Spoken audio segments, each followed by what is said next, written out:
Hi guys. So today we are going to start the class 12 chapter of the physics that is electrostatic. So mainly हम आज इस video में cover करेंगे कि electrostatic होता क्या है, सेकेंडली चार्जेस क्या होते हैं, थर्ड चार्जेस की प्रॉपर्टीज़ क्या होती है, different type of properties, and fourth we are going to cover is Coulomb's law. Coulomb's law क्या होता है। सो स्टार्ट करते हैं electrostatic. So mainly electrostatic words itself says, ये दो वर्ड्स के कॉम्बिनेशन से मिलके बना है। Electro stands for electron and static means rest. यहाँ पे इलेक्ट्रॉन्स आर चार्जेस। इलेक्ट्रॉन्स क्या होते हैं हमारे भाई? चार्जेस होते हैं। तो इलेक्ट्रोस्टैटिक क्या है? इलेक्ट्रोस्टैटिक ब्रांच है फिजिक्स की, branch of physics which deals with study of charges at rest. So electrostatic क्या है? फिजिक्स की वो ब्रांच है जिसमें हम मेनली चार्जेस के बारे में स्टडी करेंगे जो कि किस पे? रेस्ट पे है। ठीक है जी। अब now we are going to study what are charges. Charges क्या होते हैं? सो ये मैंने क्लास 10th की वीडियो में भी बताया था कि चार्जेस क्या होते हैं। चार्जेस मेनली ऐसी क्वांटिटीज होती है जिसके पास कैपेबिलिटी होती है to exert force. What are charges? They are the quantities which have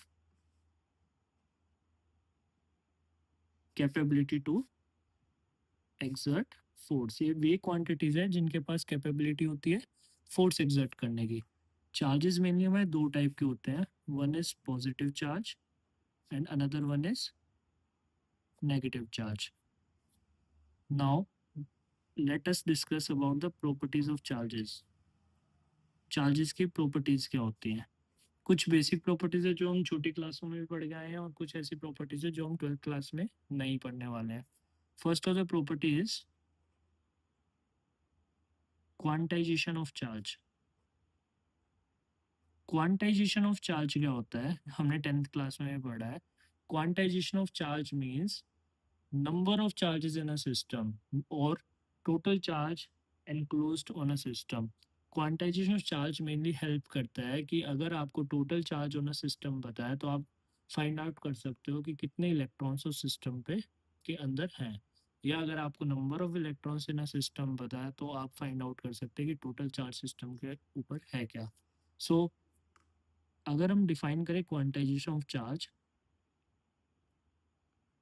it is defined as integral multiple of charge on an electron. It is defined as integral multiple of charge on an electron. For example, मेरे पास एक system है, there is a system which contains n number of electrons. एक system है जिसमें around n number of electrons है। Let the system contains n number of electrons. If I need to find out the charge on the whole system, let the charge on system be capital Q, capital Q. So I can find out that charge is equal, हमने definition में क्या लिखा? Charge is integral total charge on a system is integral multiple of charge on an electron means Q is equal to integral multiple का मतलब n into charge of electron. यहाँ पे N क्या है? मेरे नंबर ऑफ इलेक्ट्रॉन्स। मतलब अगर मेरे को सिंगल इलेक्ट्रॉन का चार्ज पता है और मेरे पास नंबर ऑफ इलेक्ट्रॉन्स है तो मैं क्या कर सकता हूँ? इन दोनों का मल्टीप्लिकेशन मुझे क्या दे देगा? टोटल चार्ज होना सिस्टम। अब उसके लिए आपको पता होना चाहिए इलेक्ट्रॉन पे चार्ज कितना होता है। Charge of electron is equal to 1.6 into 10⁻⁻19 coulomb. इसके अलावा कुछ और चार्जेस होते हैं जो आपको यूजफुल हो सकते हैं आगे आने वाले टाइम पे, जैसे होता है चार्ज ऑफ प्रोटॉन, वो भी मैं आपको बता देता हूँ। वो भी सेम 1.6 इंटू 10⁻⁻19 होता है। वही अगर मैं मास ऑफ प्रोटॉन की बात करता हूँ वो होता है हमारा 9.1 into 10⁻³ and mass of proton की बात करता हूँ तो वो होता है 1.6 into 10⁻27 kg। These are extra information जो आपको याद रखनी है, लेकिन related to quantization of charge आपको चार्ज ऑफ इलेक्ट्रॉन पता होना चाहिए। अगर मैं इसका रिकैप दूँ, क्वांटाइजेशन ऑफ चार्ज क्या होता है, अगर आपको number of electrons in a system पता है और आपको टोटल चार्ज ऑफ सिस्टम निकालना है, तो आप बेसिकली नंबर ऑफ इलेक्ट्रॉन्स को चार्ज ऑफ इलेक्ट्रॉन से मल्टीप्लाई कर दो, आपको total charge on the system मिल जाएगा। अब इसमें नोट करने की बात क्या है, यहाँ पे मैं नोट डाल देता हूँ। नोट करने की अब बात ये है कि you need to consider the sign of charges. अभी हम एक स्केलर क्वांटिटी कैलकुलेट कर रहे हैं, और जब भी हम एक स्केलर क्वांटिटी कैलकुलेट करते हैं तो हम हमेशा चार्जेस के साइन को कंसिडर करेंगे, whether the charge is positive और द चार्ज इज नेगेटिव। वो मैं अभी आगे एक्सप्लेन करूंगा कैसे यूज करना है इसको। Now let's go to second property. हमारी सेकंड प्रॉपर्टी क्या कहती है? Second property is additivity of charge. What is additivity of charge? Additivity of charge ये कहता है कि अगर सिस्टम में n नंबर ऑफ चार्जेस है और आपको टोटल चार्ज ऑन सिस्टम निकालना है, तो आप नॉर्मली सारे चार्जेस का एल्जेब्रिक सम कर दो, आपको टोटल चार्ज ऑन सिस्टम मिल जाएगा। मीन्स पहले हम लिख लेते हैं कहता क्या है। It states that total charge on system is equal to algebraic sum of individual charges। अगर आपको किसी भी सिस्टम के अंदर टोटल चार्ज निकालना है तो आप सारे चार्जेस का algebraic सम कर दो। जैसे मैंने क्या कंसिडर करा, there are n number of charges, let us consider there are n number of charges. हमने क्या कंसिडर करा कि there are n number of charges. Now total charge होना सिस्टम, सिस्टम के ऊपर अगर मुझे टोटल चार्ज निकालना है तो क्यू कैसे निकलेगा? सारे चार्जेस का अलजेब्रिक सम, जितने भी इंडिविजुअल चार्जेस हैं उनका क्या कर दूंगा, सम कर दूंगा। इसको समीशन की फॉर्म में भी हम रिप्रेजेंट कर सकते हैं, समीशन क्यू ऑफ आई। आई कहाँ से स्टार्ट हो रहा है? 0 to n। ये additivity of charge. For example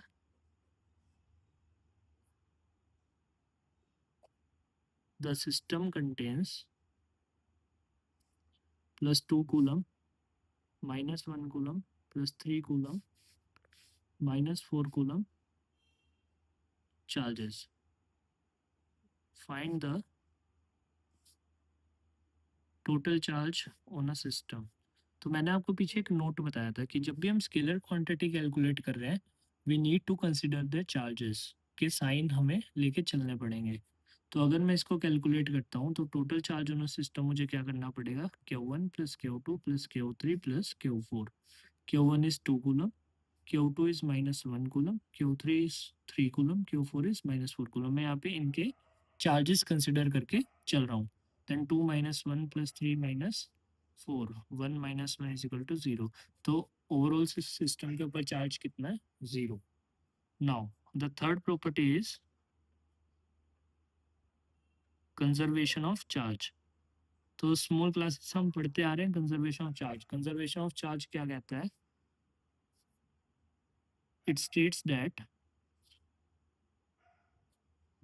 charge can neither be created nor be destroyed, but it can be transferred from one body to another। Charge को हम ना कभी भी क्रिएट कर सकते हैं ना कभी भी डिस्ट्रॉय कर सकते हैं, लेकिन हाँ हम इसको ट्रांसफर कर सकते हैं एक बॉडी से दूसरी बॉडी में। ये हमारी थर्ड प्रॉपर्टी है। These are the main three properties of charges. अब moving forward, now let us study about Coulomb's law. Coulomb's law कहते हैं।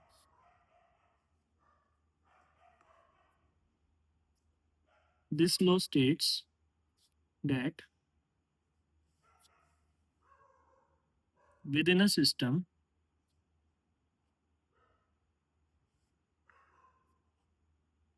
force is directly proportional to product of two charges and inversely proportional to square of distance between them। Coulomb's law क्या state करता है? ये कहता है if we have two charges, हमारे पास दो चार्जेस है, एक प्लस क्यू और एक let us consider minus Q. Two unlike charges हैं and they are separated by distance d, let us consider they are separated by distance d। so according to Coulomb's law के मुताबिक force is directly proportional to product of two charges. Force क्या होता है? Directly proportional होता है product of two charges. Let us consider it is Q1, it is Q2, equation 1। And force is inversely proportional to square of distance. इन दोनों charges के बीच में जो भी डिस्टेंस है उसके स्क्वायर का इनवर्सली प्रोपोर्शनल होता है। So on combining equation 1 and 2, जब मैं इक्वेशन 1 एंड 2 दोनों को कंबाइन करता हूँ तो फोर्सेस इनवर्स, फोर्स का फॉर्मूला क्या होता है कंबाइन करने पे? F is directly proportional to Q1 Q2 and inversely proportional to square of distance. और जब भी हम डायरेक्टली का साइन हटाते हैं तो हमें ये पता है प्रोपोर्शनल का साइन हटाने के बाद कुछ ना कुछ कांस्टेंट आता है, और यहाँ पे जो कांस्टेंट आता है उसको हम बोलते हैं 1/4πε0। क्या बोलते हैं? 1/4πε0। और इस 1/4πε0 को हम कैपिटल के से भी शो करते हैं। किससे? कैपिटल के। Now what is the value of 1/4πε0? 1/4πε0 की वैल्यू फिक्स होती है, डेट इज 9 इंटू 10⁹ और इसकी यूनिट होती है newton metre square per coulomb minus 2। Unit is newton metre square per coulomb minus 2।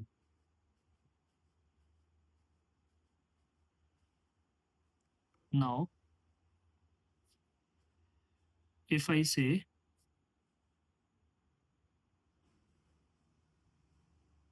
value of only epsilon naught, that is 12.27 into 10 raised to power minus 11 coulomb।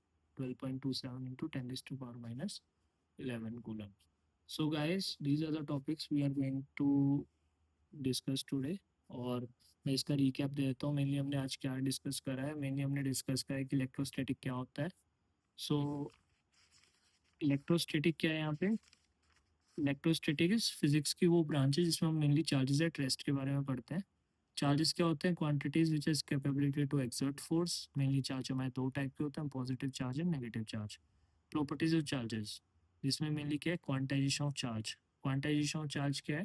Integral multiple of charge of electron. Means system में मुझे अगर single electron का charge पता है और number of electrons पता है तो मैं total charge on the system निकाल सकता हूँ।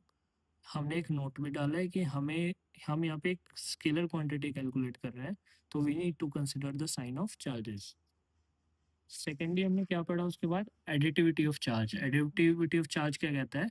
अगर आपको सिस्टम पे टोटल चार्ज निकालना है तो हम कैसे निकाल सकते हैं? सम ऑफ इंडिविजुअल चार्जेस। हम सारे इंडिविजुअल चार्जेस का सम कर दें तो हमें total charge on the system मिल जाएगा। Third is conservation of charge. Conservation of charge क्या कहता है? Charge can neither be created not be destroyed but it can be transferred from one body to another. After that हमने CBSE level पे सबसे main topic पढ़ा, that is Coulomb's law. Coulomb's law क्या कहता है? सिस्टम के अंदर force is directly proportional to product of charges and inversely proportional to square of distance. Directly proportional होता है चार्जेस के स्क्वायर के और इनवर्सली चार्जेस के प्रोडक्ट के, एंड इनवर्सली प्रोपोर्शनल होता है डिस्टेंस के स्क्वायर के। जब हम इनको कंबाइन करते हैं और प्रोपोर्शनल का साइन हटाते हैं तो हमारे पास एक कांस्टेंट आता है जिसको हम बोलते हैं 1/4πε0। जिसकी वैल्यू फिक्स होती है 9 × 10⁻⁹। सिर्फ एप्सिलॉन नॉट को कैलकुलेट करते हैं, that is 12.27 × 10⁻⁻11 coulomb. So guys, अगर आपको कोई भी डाउट है तो आप कमेंट्स में मेंशन कर सकते हैं। सेकेंडली, कूलम्स लॉ को वेक्टर फॉर्म में कैसे प्रेजेंट आउट करते हैं, that I will be sharing in next video. Tata, bye bye.